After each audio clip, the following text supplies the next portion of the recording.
महिना दीड महिना राहिलेला आहे. मोदीजी, आपण येत आहात, आपल्याला जेवढी फिती कापायची तेवढ्या फित्या कापा.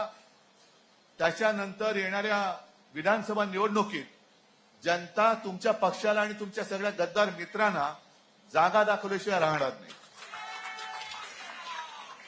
आणि आज जसं आपण या सगळ्या तरुण तरुणींना रोजगार देतोय, एक दीड महिन्यानंतर हे सरकारमध्ये बसलेले सगळे गद्दार बेकार होणार आहेत.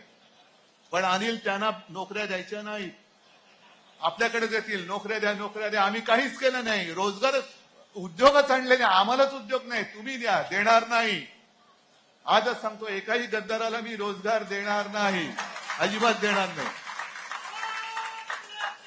आणि तुम्ही आज जे काय प्रकल्पांच्या नावाखाली माझ्या राज्याला लुटतात, एक महिन्यानंतर आमचं सरकार आल्यानंतर तुमच्या